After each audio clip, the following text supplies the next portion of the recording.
Sit back, relax, and let's have a chapter chat. I'm your host, Jessica Foster, and we have best-selling author RaeAnne Thayne here with us today. Hi, RaeAnne. Hello, it's great to be here. Thanks for having me. Yes, it is great to see you, and I am excited to talk about your latest book, Snow-Kissed, because I have to say, I love the holidays, and this one has all the feels. That's what I go for. I just want everybody to be able to relax and settle into a great read during the holiday season. And let's give everyone just a brief synopsis of Snow-Kissed in case they haven't read it yet. Sure. So this is about a frazzled single mom. She has a 5-year-old daughter with special needs, and she is also a florist. And she's been divorced for 2 years. Her ex is coming back to town, very frustrating for her. And she's, awkward and doesn't want to deal with him. But his sister's getting married, who is also friends with this heroine. She needs a date for the wedding. She doesn't want to show up as the, woman who's been scorned, pushed aside, and so she enlists the help of a guy who's in town helping his sister, and there's just a great Christmassy vibe to it. There's all the holiday feels that you want.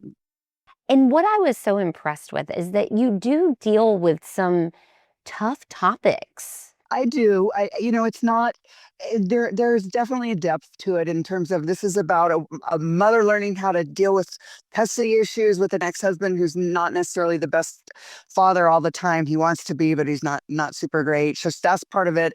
And then the hero is estranged from his family, his father at least, because he didn't feel like his childhood was as it should be. His mother died of cancer when he was 13, and his dad basically sort of sent his kids off to boarding school, couldn't deal with it. He was a military guy and just couldn't handle all the emotions. And so there's a little bit of bitterness. So really it's a story about reconciliation. It's a story about, redemption and forgiveness during the holiday season. And also about, the fact that nobody's holidays are ever perfect. We're always missing somebody at our table that we would like to have there, but it doesn't mean you can't enjoy the season with the loved ones that you do have there.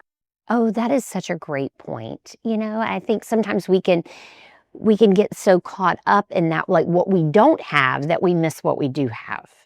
Exactly. That's exactly right. And that's sort of what I try to portray in all of my books, the fact that life can be hard. Life is hard for all of us. None of us escape difficult things. We all lose someone. We all struggle with health issues. There's always something that we're going to be facing in our lives. But it doesn't mean we can't have a beautiful, joyful life. You just have to, figure out how to deal with the issues that you have with the grace and still reach out to other people and help other people, but be open to the possibilities of life in front of you, and not close your back on joy because of you've been hurt in the past.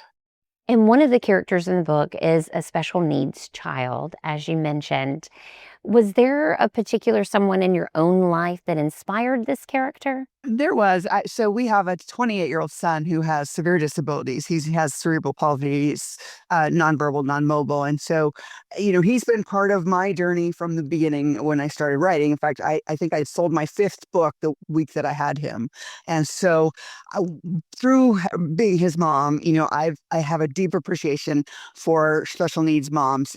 Every mom is a tiger mom, a mama bear, but there's something when you have a child with special needs, that you've got to be their advocate. You've got to be the one out there fighting for them and making sure that everybody in their life is a good influence and will provide them what they need. And so I loved being able to bring that to Holly in the story. That's the heroine. And I thought Lydia was just adorable. So she has Down syndrome. And I really wanted to portray the fact that, yes, she has Down syndrome, but that's not all she is. She's a child first, and she's a child who loves Christmas and loves twinkly lights and loves sitting on Santa's lap and all the things that all children do. And just because she does happen to have this condition, she's a child first, and that's the most important part of seeing her as a person first. And I think that a lot of moms can really relate to that, because whether your child has a physical limitation or you're dealing with neurodiversity, that doesn't define that child. That's just part Right. of who they are. And that's the thing that people see first, like in our situation, our son's in a wheelchair. People see that first. But when they come to know him, he's nonverbal, but he's full of personality. He loves people. He loves, the life, and he's full of joy. And so, you do have to sort of look beyond the surface things to get to know people. That's one of the beauties of being a writer, is that I have the opportunity I have through, 90,000 words. I can sort of bring these people to life, and in all of their challenges and joys as well. And so part of the journey, I think, of all the characters in this book are learning how to deal with Lydia, how to see her. The hero of this book really falls for Lydia first, because she's so open-hearted and so loving. And he's sort of been he's a military helicopter pilot. He's a Navy helicopter pilot, and he's sort of lived his life on his own. He thought that that's, sort of what he needed, to just kind of be on his own because of his life experience. But Lydia, falling for her, the little girl, shows him, that there's so much love out there in the world, and he's closed himself off to all these beautiful, joyful things. And that is beautiful in and of itself. If you have not read this book yet, I really do recommend that you read it, because it's a wonderful holiday read. And speaking of being an author, and you get to develop these characters and these settings, this is your 30th year of being an author, right? It is. I sold my first book 30 years ago this month. So, and my book didn't come out till 96. So 96 will be actually when it's published, 30 years. But being, having sold a book, it's been 30 years. Take me back to that time. Did you ever think that you would be where you are at now? Absolutely no idea that I would do that. So I was a young mom. I was working as a newspaper editor for a small daily paper.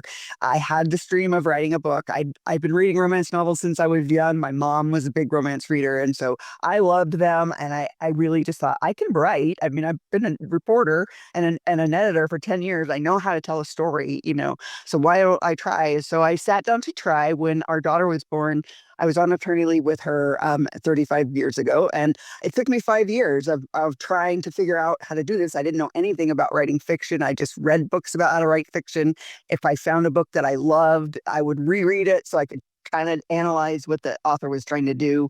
And I just sat down and tried, and then I had a lot of rejections along the way. And then finally I got a call from an editor who wanted to buy both of the books that I written to that point, because she liked both of them. That, they needed a little editing, but she wanted to publish them, and saw something in me, I guess, that she wanted to foster. And it was just so exciting. I mean, I just felt like as soon as I got that call, I was like, my life is going to completely change. And it took a long time for things to sort of get moving, but it really did. It allowed me the opportunity to be a full-time writer, which I have been since our son with special needs was born. I've been a full-time writer, and this has been my job and my career, and it's been amazing. And when I started writing, I just wanted to write books that made people happy. I had no idea that I would ever end up on the New York Times list, which it was never a dream of mine. And the very first time I hit it was about 13 years ago. And I can just remember just being totally astounded that from these early dreams of mine, here I was, hitting the New York Times. And every time I've hit the New York Times many times since then, and it's every single time. It's just stunning to think, I can't believe that this has happened to me from these early dreams that I had way back in high school and early years of college, and during my early career as a newspaper reporter. Sometimes we just have to give ourselves permission to try, don't we? We absolutely do. And I always tell beginning writers, dream bigger than you think, because, you might not hit what you dream, but you'll hit other things if you dream really big. And so I really encourage writers that I talk to who are starting out in their journey to just imagine it, just dream it. I mean, it happened for me. So if it can happen for me, I think it can happen for anybody. It really comes down to putting the work in, learning your craft. Don't expect that you're going to know everything in the very beginning, because you don't. I feel like it really took me probably 15 or 20 books before I figured out my voice and the kind of stories I really wanted to tell. And you can, in the romance world, you can do that because there's a little bit shorter books in the beginning, and you can put more out in a year than most people, most published authors can do, because romance readers are voracious. And my career has really changed from those early days. I write stories now that are more about families and connection and communities, and not necessarily strictly about, a developing romance. It's about, I sort of say they're on the border of women's fiction and romance because there are many other themes involved. Sisters learning how to get along with each other, people again learning how to deal with an ex or how to deal with an ex's family and keep those in your child's life, even though you're no longer with that person. And those kind of issues that I think a lot of people have to struggle through. And RaeAnne, that's what I enjoyed about the book. I mean, you have some romance in there, but it's multi-layered. That's really what I tried for. And I love the romance part of it. I'm a longtime romantic. And from, again, middle school, I think is when I started reading romance novels. And I love bringing that part together and showing two people who are wounded in their various ways, figuring out how to make their way through those pains to find each other. I love writing that. But I've also realized, no romance happens in a vacuum. No relationship happens in a vacuum. You have other people in your life, other struggles that you have to deal with before you're in a place to be open to that sort of thing. And so I like writing those other things. I've written some pretty tough topics along the way about people like losing a child or losing a sibling or parent or things like that, or struggling with serious health issues. My book that came out this summer was about a woman who had a heart attack. She's a 32-year-old, very athletic woman who suddenly has a heart attack and discovers she has a congenital heart condition. And so, I've written about a lot of difficult things, but again, the overriding message I think through all of my stories is, you can get through it. You can deal with this and still find joy and still have a beautiful, meaningful life. And that is a beautiful, beautiful message. And you were talking about your book from this summer. So you have a summer and a winter release. So let's talk about that. How do you navigate that? Because you must write pretty quickly. I don't think I'm actually quite a slow writer compared to a lot of my friends that are writers. I feel like I try to do 10 pages a day. When I sit down to write, I try to do 10 pages. Juggling time for me is the real challenge, just because of our son with special needs, who obviously he needs a lot of care, and we're lucky enough now that he goes to a day program. He's, aged out of the school system, so he goes to an adult day program. But I don't have a lot of time to write, so I had to learn how to really focus when I sit down to write. And so that's been a real benefit, I think, to me, just the fact that I haven't had unlimited time to write. So I take advantage of the time that I do have, and I try to write for 10 pages a day. I try to write 5 or 6 days a week if I can.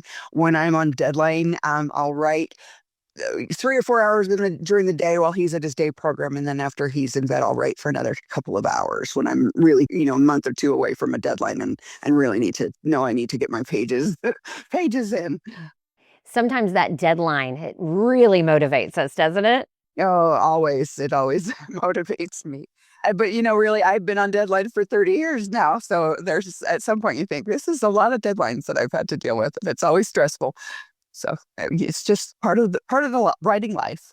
Well, you were a journalist before, so you've always worked on deadline. I've always worked on deadline, and we were an afternoon paper, so we had to be there very early in the morning. But back in the days when they had afternoon papers, I don't know that there's not a lot of papers anymore, and the ones that are mostly morning papers, which is very sad for me as a former I had to be there very early in the morning, and so when I was trying to write, when I had this dream, I was the news editor. I had to be there at 6:30 a.m.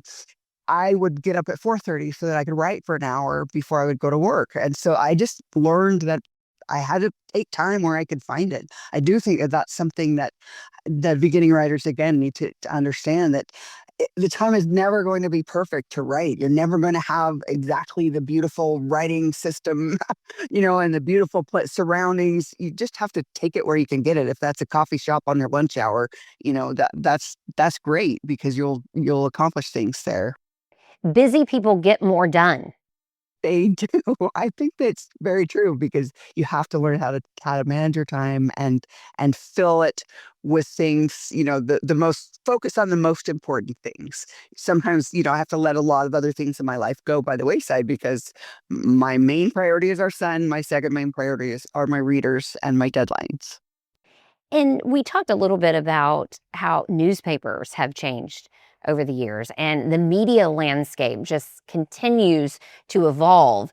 How would you say that the literary world has evolved over the years since you've been in it? It's a completely different place. When I started out, we didn't even have email. I had to print out my manuscripts and mail them to New York to my publisher, so it was a totally different situation. I've been here through lots of different iterations of publishing. We didn't have e-publishing when I started out. That was a big monumental shift of Kindles and Nooks and things. And I think the advantage now is there are so many books out there that maybe couldn't have made it through the publishing house for the publishing world for various reasons.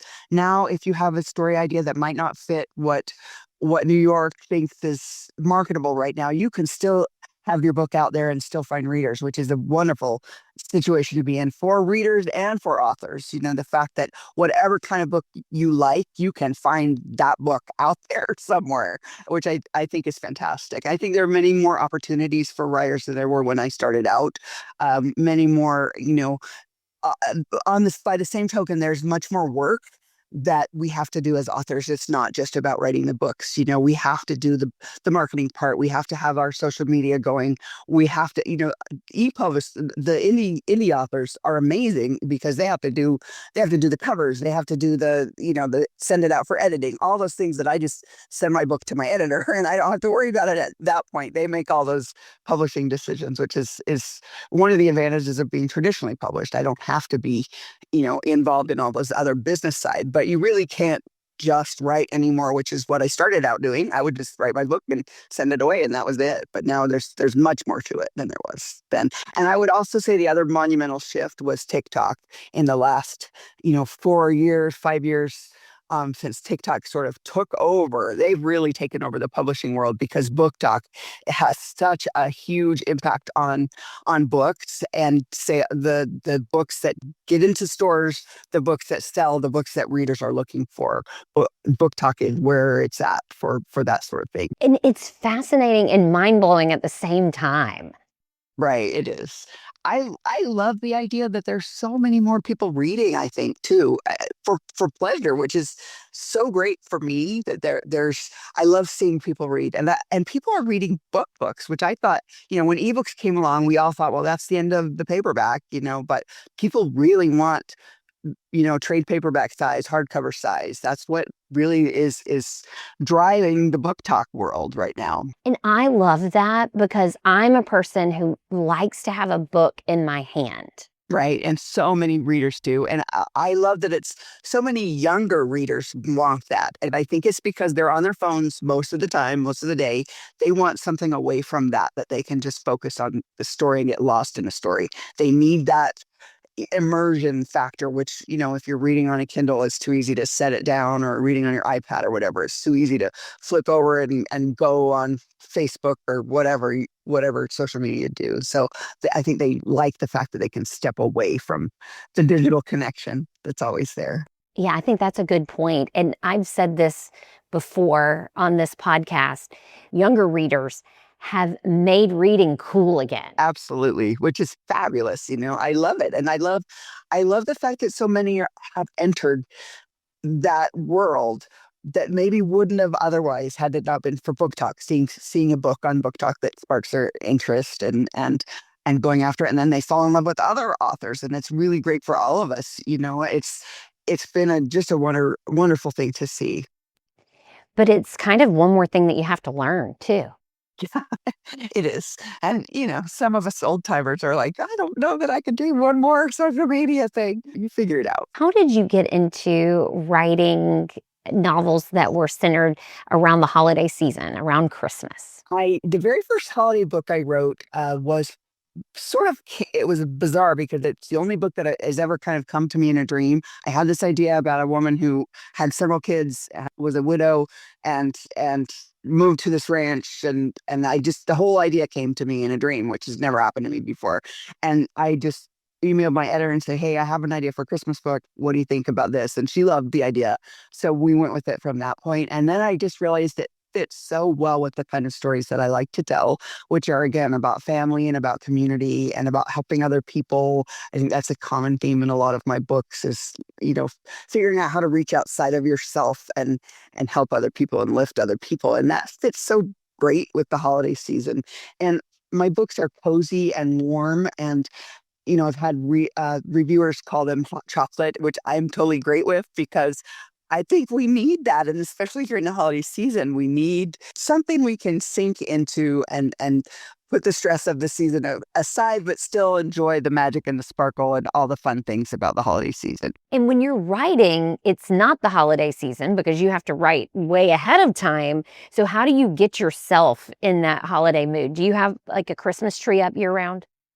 I do. I put a Christmas tree up in my office as soon as I start writing the next year's Christmas book. I just started the Christmas book for next year. So it's kind of, the good part about it, my schedule now is that I do the rough draft usually during the holiday season. So when I'm feeling all the feels of the holiday season, I'm writing about that. And so I can look around and see a celebration that maybe somebody does or hear about a something going on in the town and think, oh, I could use that in a book. And so that is the great part now, the fact that my schedule allows me to do that. And then I revise in January and February, and I no longer feel the holiday spirit at that point, but I can still bring it out in the story as I'm revising because I've laid the groundwork during the holiday season.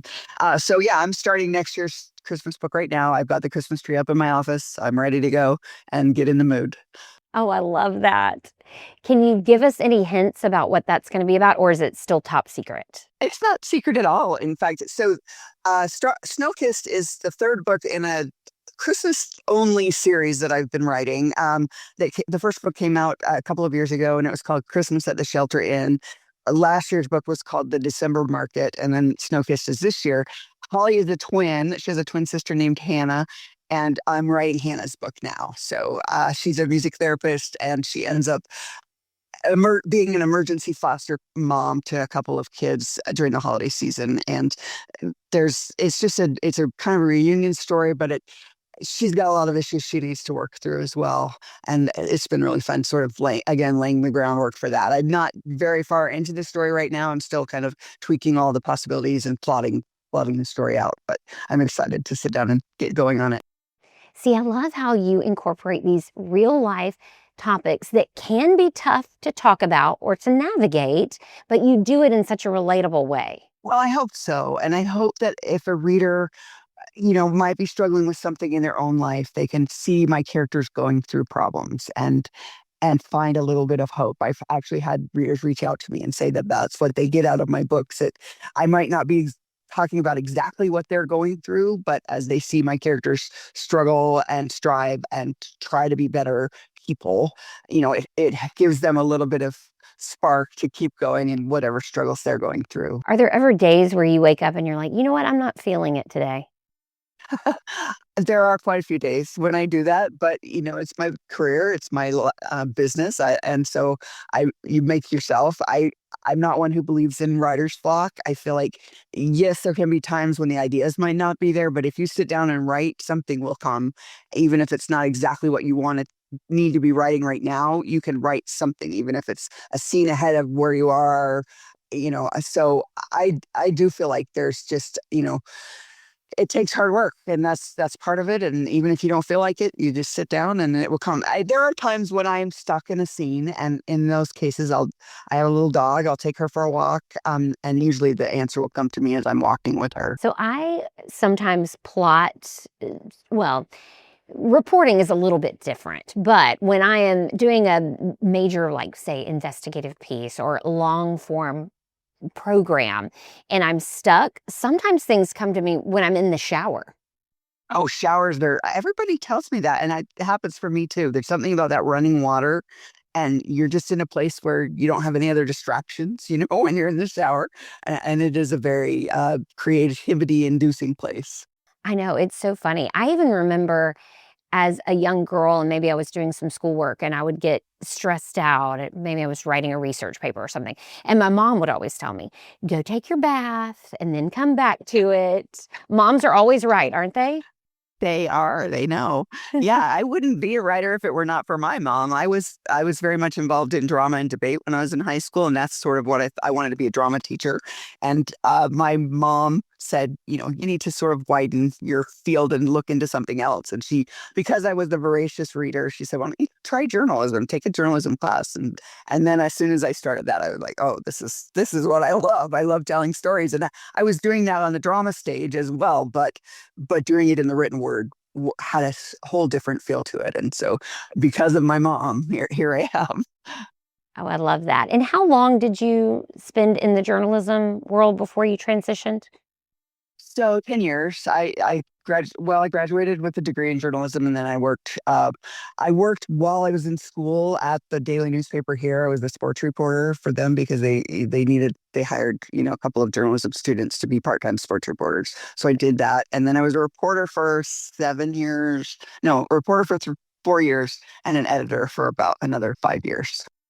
And I've talked to a lot of authors who started their careers as journalists and then became full-time authors. It's a very good trading ground for being an author. I wouldn't say, I mean, if those who are journalists for their career, that's fabulous, and yay for them. We need courageous journalists in this world right now. But for some of us who maybe figured out that that wasn't exactly the world that was right for them, I liked telling stories, my own stories, better than, I liked writing feature stories about people and interviewing people. I loved that part of it, but I wasn't thrilled about the conflict part and the contention part. I so much liked telling stories that made people feel good and feel better about their day. And so it was great for me. I learned how to write on deadline. I learned about, editing and telling a story in a short amount of time and being able to portray, what I needed to do and not a lot of words. Those are all things that I learned in journalism. I also, out interviewing people, you learn how people talk. You learn that everybody has a story, and I think I've been able to bring that into my fiction writing as well. Because even my secondary characters, I really try to think out what their story is that drives their actions, their motivations, and their conflicts as the story goes on. And it really did help having that journalism background. Also, being a news editor, my job was back in the day, we had wire stories, and we would have to read through every single wire story that came across to figure out what would go in our paper for the day. It's all different now since I started. Back when I started journalism, let me just tell you how old I am. We had to wax the strips, the columns of paper, and lay them out that way. We didn't even have computer, pagination like they ended up having toward the end of my journalism career. So I've been at this a long, long, long time and seen things change through the years. But it really, I have other friends that started out in journalism, and we all sort of have the same experience. We are so grateful for what we had. And as I was saying, I was a news editor, and so I had to read every single story. I had so many ideas come to me through that. I would just ideas for books that I would just think, oh, this would be great. I'm going to put that in a file somewhere. I try to get that now through reading. Still a voracious reader, still a voracious news junkie, and I read lots and lots of articles in magazines and different newspapers around the world, and try to come up with ideas that way. But it's not the same as when that was my job, and I had to kind of go through it every single day. And in today's world, journalism, true journalism, is so important. There's importance in both sides of things. You need those hard driving journalists in the world. We need that, the fourth estate, the journalists that are there trying to keep those in power, their feet to the fire. There, you also need things that you can escape into, and kids need stories that will spark their imaginations and sort of teach them moral lessons and lessons about how to treat other people. And I love that part. I recently uh, gave a talk about books and the importance of books to a readers group. And so I kind of asked my readers, what is it about books, how through the different seasons of your life, how have books impacted you? I was so touched by the answers that people gave me. And one of them was, in my teenage years and my young adult years, reading books helped me learn how to interact with other people, and I think as we become more digitized with our society, we've kind of lost that in a lot of ways. How to, I have another son that's 22, and I look at his generation, and they don't like to talk on the phone. They don't like to talk to people. They just want to text people, but they can read a book about how to treat people and see that, through fiction. And I think that's so valuable. Well, what message do you have to your readers? I'm so grateful for my readers who have allowed me this opportunity, have given me so many chances to tell the stories that are in my heart. I am grateful every single day when I sit down to write that I can do this. I have a sign on my screen, if I can see it right now, that just says, "I may not change the world, but I can change someone's afternoon." And that's exactly what I try to do every time I sit down to write. And that's what you did for me when I read Snow-Kissed. Good. Thank you so much for being here. It was a delight. Thank you so much for having me. And Snow-Kissed is out now, just in time for the holiday season. You've been listening to Chapter Chat. Don't forget to subscribe so you never miss an episode. Happy reading!